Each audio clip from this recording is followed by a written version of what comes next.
이제 욥의 고난 가운데 욥을 찾은 세 친구 중에 이제 드디어 두 번째 친구인 빌닷이 처음으로 이제 입을 열어 욥을 위로하고 있습니다. 욥에 대해서 이야기를 하는 거겠죠. 그런데 이 빌닷이 하는 이야기를 바라보면 뭐라고 얘기하냐면, 네가 어느 때까지 이런 말을 하겠으며 또 어느 때까지 내 입의 말이 거센 바람과 같겠는가. 자, 빌닷은 지금 욥을 어떻게 이야기하는 것 같습니까? 위로한다기보다는 조금 책망하는 것처럼 보여지지 않나요? 빌닷이 욥을 향하여서 위로하는 욥의 탄식에 대해서 이야기하는 모습은 마치 욥을 책망하는 것처럼 보여져요. 네가 언제까지 그런 말하고 거기 그렇게 주저앉아 있겠느냐. 이 이야기는 지금 욥에게 기운을 내라고 힘을 내라고 하는 말인 것 같아요. 그런데 욥이 너가 그렇게 지금 앉아서 너의 고통과 너의 고난을 탄식하고 좌절하고 있지 말라는 이야기를 하고 있어요. 그런데 자칫 잘못 들으면 진짜 불이 난 곳에다가 기름을 붓는 것처럼 느껴진다라는 것이죠. 어느 때까지 내 입의 말이 거센 바람과 같겠는가라고 이야기를. 자, 빌닷은 욥이 너의 잘못이 아니라 너의 범죄함이 아니라 무엇으로 비추어서 이야기를 하냐면 4절 말씀. 내 자녀들이 주께 죄를 지었으므로 주께서 그들을 그 죄에 버려두셨나니 라는 게. 3절 말씀에는 아버지 하나님이 어찌 정의를 굽게 하시겠으며 전능하신 이가 어찌 공의를 굽게 하시겠는가라고 이야기를 해요. 이 빌닷은 철저하게 욥이 고난받고 있는 걸, 너가 지금 주저앉아서 그렇게 탄식할 수밖에 없는 것, 너의 그 고통은, 너의 그 저주는 어디서부터 비롯되었냐면 바로 4절 말씀에서 이야기하는 것처럼 너의 자녀들의 범죄함 때문에 하나님께서 그들을 벌하여서 데려가신 것이다 라고 이야기를 하고 있는 것입니다. 그리고 5절 말씀에 이야기하죠. 그리고 내가 만일 하나님을 찾으며 전능하신 이에게 간구하고 또 청결하고 정직하면 반드시 너를 돌보시고. 이미 이 빌닷도 욥이 범죄하였고 욥이 하나님 앞에 바로 서 있다면, 정직하다면 반드시 너를 돌보실 거라고 이야기를 해요.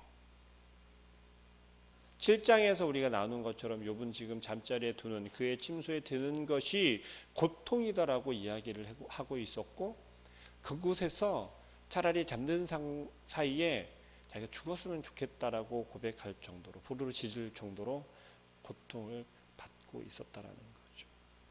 근데 빌닷은 지금 너가 그 고통받는 것이, 욥이 지금 정말 진정으로 고난받고 있고 고통받고 있고 저주라고 이야기를 하는, 고백하는 그것을 진정으로 바라보지 못하고 있다라는 것이에요. 원인을 자꾸 어디 세상적인 것에서 찾고 있다라는 것입니다. 사람이 범죄하면 하나님께서 벌하는 것은 너무나도 당연한 이치이고 순리라는 것을 이야기하고 있습니다. 그리고 하나님께서는 공의로우시기 때문에 사람의 죄에 대해서 벌하시는 건 너무 당연하다라는 거죠. 이걸 조금 직설적으로 이야기를 하면 빌닷은 지금 욥이 고난받는 게 뭐라고 이야기하고 있는 거예요? 당연한 거라고 이야기하고 있다라는 거죠. 너 지금 고난받는 게 너무 당연한 거야. 네 아이들, 너의 자녀들이, 너의 아들들이, 7명의 아들들이 범죄했기 때문에 그들을 거두어 가신 것이 하나님께서 하신 공의인 거야 라고 욥에게 이야기하고 있다라는 것입니다.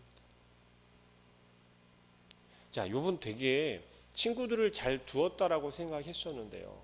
왜냐하면 욥이 당한 그 고난을 위해서 함께 동참하고자 일주일 동안이나 함께 금식을 했어요. 말 한마디도 하지 않고. 욥을 찾아온 그 순간부터. 그랬는데 그랬던 욥의 친구들이 하나씩 하나씩 이제는 시간이 지나면서 욥을 위로한답시고 하는 이야기들을 바라보면 어떻습니까? 정말 기가 찰 노릇이 아닙니까? 그들 또한 하나님을 함께 바라보고 의지하고 있었던 친구들이라고 이야기할 수 있어요. 그런데 그들이 여기고 있고 그들이 믿고 있고 그들이 바라고 있었던 그 하나님은 어떤 하나님으로 지금 비추어지고 있습니까? 처음에 우리가 이야기했던 엘리바스는 그가 세상에서 경험하고 쌓아 올렸던 지식이나 경험들을 바탕으로 욥에게 이야기하고 있었다라는 거죠. 뭐예요? 도덕적인 기준을 가지고 욥에게 위로하고 욥을 권면하고 있었다라는 거예요. 근데 오늘 지금 이제 처음 등장한 이 빌닷은 어떤 것입니까? 하나님의 공의에 대해서 이야기를 하고 있지만 이것은 사람이 범죄했기 때문에 너무 당연하게 그 벌을 받는 건 당연하다라고 이야기를 한다는 거죠. 죄를 짓지 않았으면, 범죄하지 않았으면 하나님 앞에 범죄했기 때문에 벌을 받는다라는 것을, 죄에 대한 벌을 받는 거라고 이야기하고 있다라는 것이죠. 절대 공의로운 하나님께서 범죄하지 않은 사람은 심판하지 않는다라는 거예요. 욥이 당하는 고난은 철저하게 하나님 앞에서 범죄하는 사실이 있기 때문에 그렇게 지금 벌받고 있고 고난받고 있다라고 이야기한다는 이야기죠. 혹시 우리를 향해서 너무 당연한 것처럼 우리의 그 연약함을 비집고 들어오며 이렇게 위로한답시고 힘을 실어준답시고 오히려 우리의 마음 가운데 상처를 주고 우리를 위로한답시고 오히려 우리를 슬픔의 늪으로 빠지게 하는 그러한 경험이 있지 않습니까? 그럴 때 여러분들은 어떻게 마음 가운데 생각하시나요? 아, 맞아. 내가 범죄했기 때문에 그랬던 거구나. 그러면서 나를 정죄하거나 혹은 우리 자녀들을, 내 주위의 가족들을, 이웃들을, 친구들을, 아, 너가 정말 잘못했기 때문에 벌 받는 거 당연한 거야. 너 돌이켜야 돼. 라고 오히려 위로하는 것이 아니라 정말 좌절하게 만드는 그러한 우리의 모습은 있지 않았었는지. 6절 말씀에 청결하고 정직하면 반드시 너를 돌보시고 내 의로운 초소를 평안하게 하실 것이다 라고 하는 거예요. 너무 그럴듯하고 맞는 말이지요. 하나님께서 그렇게 해주실 거다라고 하는 그런 확신이 있어 보여요. 그런데 거기에는 무엇이 깔려 있냐면 하나님께 우리가 나아갈 때 우리가 어떻게 하면 우리의 모습이 우리의 삶에서 하나님을 등지는 모습이면 절대 하나님의 공의는 우리에게 나타나지 않는다라는 거예요. 우리의 범죄함이 하나라도 있다면 그것은 우리의 삶의 평안함을 보장받을 수 없다라는 이야기예요. 우리가 삶 가운데 어려움을 겪고 있거나 우리의 삶 가운데 무거운 짐이 지워진다면 그것은 분명한 이유가 있다라는 것이죠. 그것이 내가 하나님의 말씀을 순종치 않았거나, 다시 말하면 하나님 앞에 정직하지 못했거나 청결하지 못했거나, 혹은 우리의 자녀들이, 우리의 가족들이 그랬기 때문에 우리의 짐이 무거워질 수밖에 없다라고 하는 이야기입니다. 그러나 하나님께서는 그러지 않는다라는 거죠. 하나님께서는 그런 분이 아니시라는 거예요. 근데 빌닷은 그렇게 이야기를 한다는 것입니다. 그러나 빌닷은 지금 욥에게 이야기하는 것이 이런 뉘앙스로 이야기를 하는 거죠. 회개해야 한다라는 것이죠. 누가? 사람은 회개해야 해. 사람은 회개해야 해. 그럴 때 하나님께서는 그를 용서해 주시고 그 용서를 받아 주시고 회복시켜 주실 거다라고 이야기를 한다는 것입니다. 그리고 어떻게 해줄 거라고요? 7절 말씀, 우리가 너무 잘 아는 말씀이잖아요. 내 시작은 미약하였으나 내 나중은 심히 창대하리라 라는 이 말씀, 우리가 너무 잘 알고 있고 너무 뭐 어디를 가든 뭐 사업체든 아니면은 뭐 이사를 했을 때든 우리가 정말 너무 많이 쓰는 성구이지 않습니까? 그런데 어떻습니까? 이 말씀이, 우리가 정말 너무 좋아하는 이 말씀이 이 한 절만 가지고서는 우리에게 힘을 주고 위로가 되는 말씀이 분명합니다. 그런데 오늘 욥에게 이 말씀이 쓰여졌다라고 하는 것은, 욥을 향해서 이 말씀이 하고 있다라는 것은 어떻습니까? 욥의 모습을 한번 생각해 보시면서, 누가 욥에게 지금 위로하면서 한 말이에요? 빌닷이 지금 욥에게 이야기했단 말입니다. 뭐라고? 내 시작은 미약하였으나 내 나중은 심히 하리라. 내 시작은 미약하였다라고 하는 것이 뭐냐면, 너의 믿음이 연약하여져서 너가 지금 고난받고 있고 고통 가운데 있지만 너가 진정으로 회개하고 돌이키면 너의 나중은 더 창대하게 해 주실 거다라는 거예요. 우리가 이미 욥에 대해서 알고 있기 때문에 이 말씀이 은혜가 될 수 있습니다. 그러나 지금 욥에게 이 이야기를 하는 것은 어떤가요? 적절하다라고 여겨지시나요? 이 위로의 말씀이 합리적이다라고 여겨지시나요? 욥은 굉장히 지금 어떤 거예요? 불합리한 거예요. 왜냐하면 내가 처음에 내 믿음이 연약하다라고 할 수 없을 정도로 하나님 앞에 온전한 자였단 말이에요. 나의 자녀들이 범죄할까 봐 하루에도 몇 번씩, 자녀 7번씩 매일매일, 그것도 아침에 일어나면서 하나님께 회개했단 말입니다. 자녀들의 범죄함이 있을까 봐 그랬던 욥이었어요. 여러분들의 신앙생활 속에서 여러분들의 믿음 생활하는데 옆에서 주변에서 계속 그러는 모습이 있지 않습니까? 너 더 기도해야 돼. 너 더 열심히 해야 돼. 더 헌신해야 돼. 네 믿음이 더 단단해져야 돼. 너 하나님, 요즘에 너 하나님 바라보는 게 조금 덜해진 것 같아. 약해진 것 같아. 그런 말 하고 있지 않습니까? 우리는 더 어려운 상황이고 더 힘든 상황 가운데서 하나님을 더 바라보려고, 하나님 앞에 더 나아오려고 노력하고 애쓰고 있는 그 상황인데 거기에다 대고 그렇게 이야기한다는 것이죠. 너 요즘에 하나님 앞에 오는 게 너 예배 모습이 좀 흐트러진 것 같아. 너 믿음이 요즘에 좀 어떻게 좀 약해진 것 같아. 왜 그래? 무슨 일 있어? 그럴 때 여러분들은 어떤 생각이 드십니까? 어떤 마음이 드십니까? 거기에다가 대놓고 이야기를 하는 거죠. 너 회개하면 하나님이 다시 회복시켜 주실 거야. 더 충만하게 해주실 거야. 그러면서 이 말씀을 하는 거죠. 내 시작은 미약하였으나 나중은 심히 창대하게 될 거야.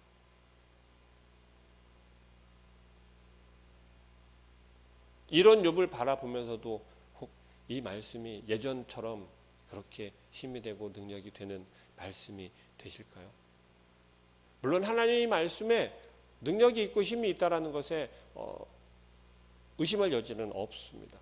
그러나 우리가 어느 때에 누구에게 어떤 상황 가운데 무슨 말을 해야 하는지는 우리가 진지하게 고민해야 한다라는 것입니다.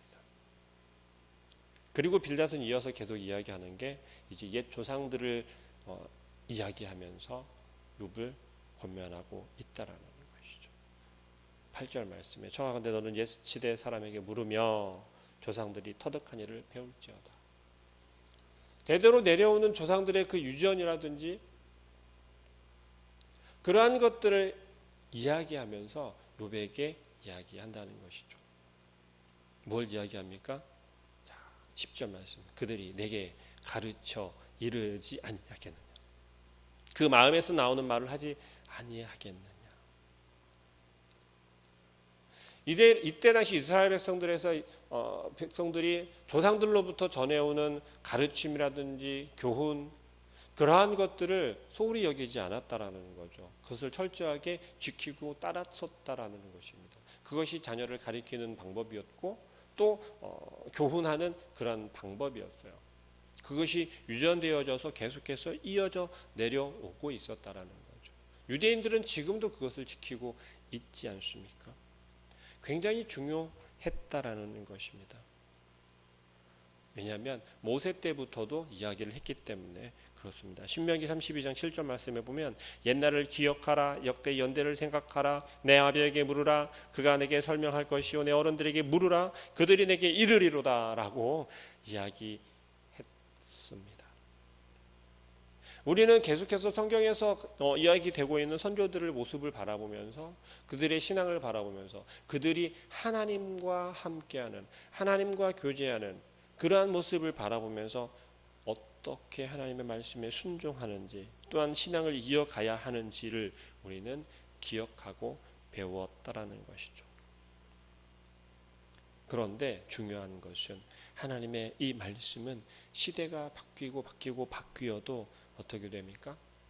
전혀 바뀌지 않는다라는 것입니다.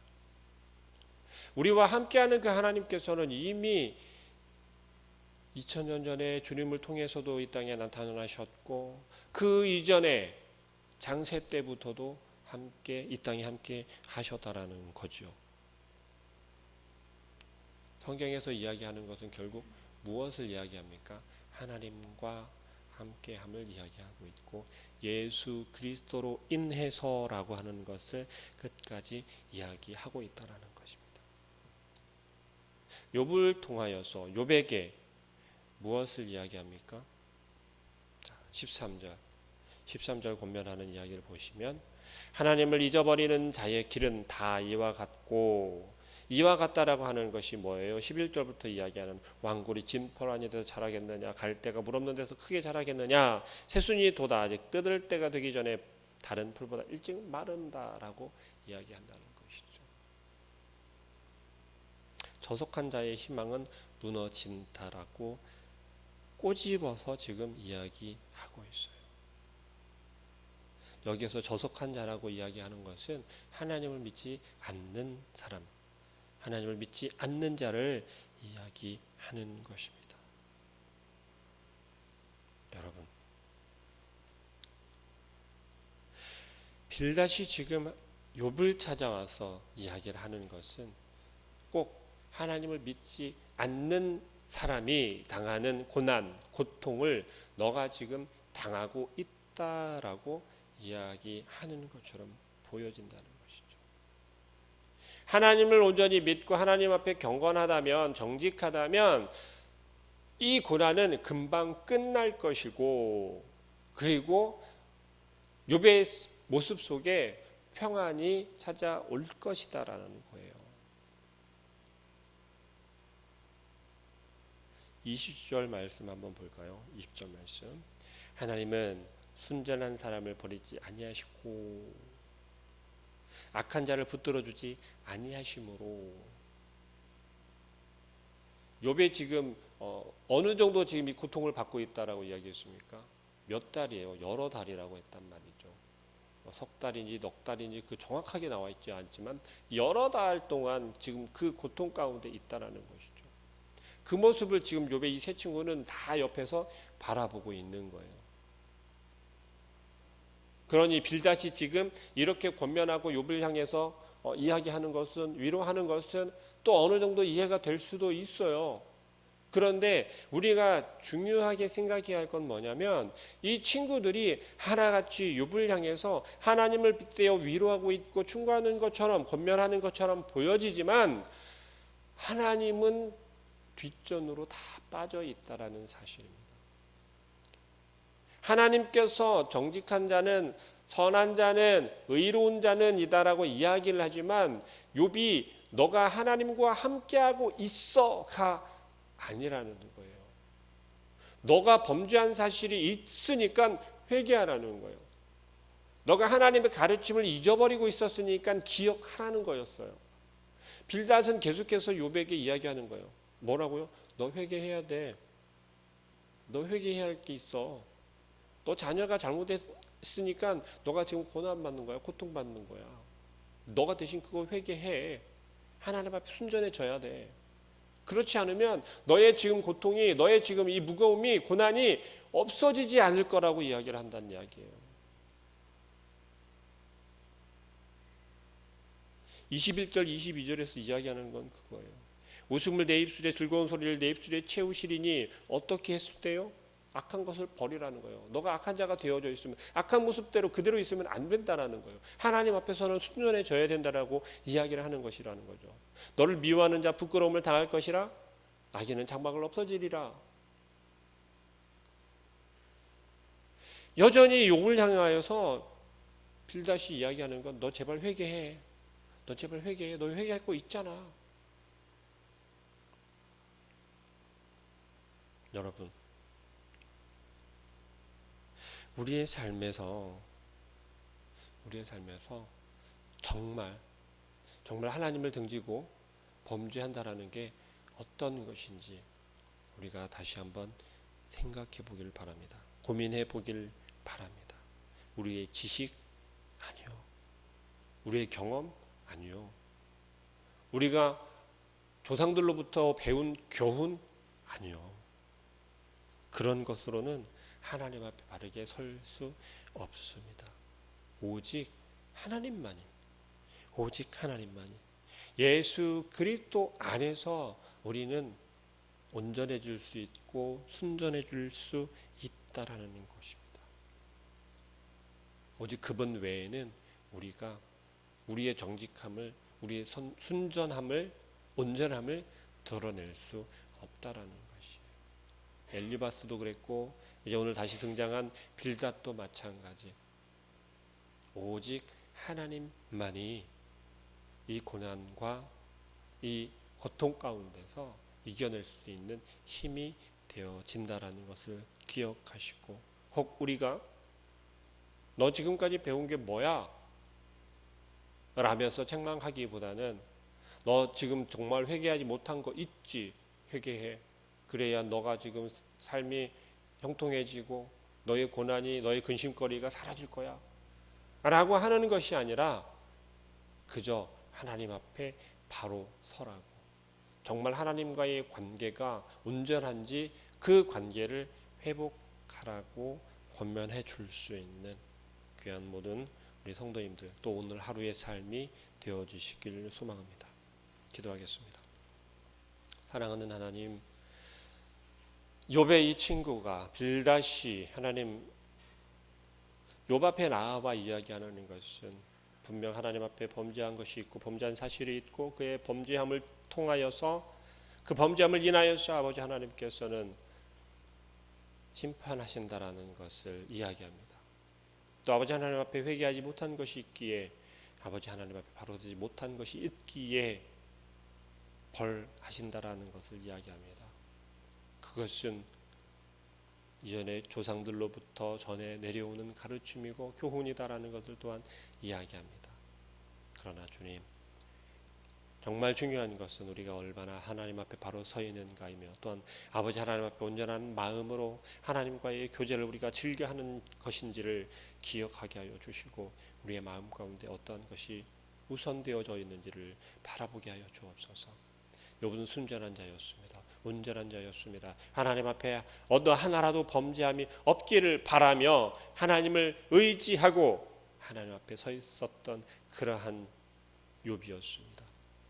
그 마음이 무너지고, 그의 마음 가운데 연약함이 생겨나고, 또한 그의 고통 가운데 정말 인내할 수 없는, 참을 수 없는 그러한 어려움이 있을지라도 하나님을 신뢰하고, 여전히 하나님께서는 나를 버리지 않으실 거다라고 하는 고백을 할 수 있었던 욥의 모습을 기억하게 하시며, 우리의 삶에서도, 오늘 하루의 삶을 살아가면서도 오직 하나님이 나와 함께 하십니다.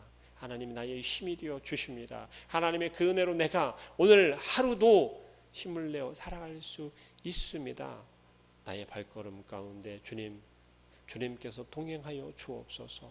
나의 마음 가운데 주님께서 평안을 허락하여 주옵소서. 담대함을 허락하여 주옵소서. 고백하며 주님을 의지하고 아버지 하나님의 바로 설 수 있는 그런 모든 주의 귀한 백성들 되게 하여 주옵소서. 예수 그리스도의 이름으로 기도합니다. 아멘. 하늘에 계신 우리 아버지여, 이름이 거룩히 여김을 받으시오며 나라의 마옵시며 뜻이 하늘에서 이룬 것 같이 땅에서도 이루어지이다. 오늘날 우리에게 일용할 양식을 주옵시고 우리가 우리에게 죄 지은 자를 사하여 준 것 같이 우리 죄를 사하여 주옵시고 우리를 시험에 들게 하지 마옵시고 다만 악에서 구하옵소서. 대개 나라와 권세와 영광이 아버지께 영원히 있사옵나이다. 아멘. 우리 자유롭게 기도하시다가 돌아가시겠습니다.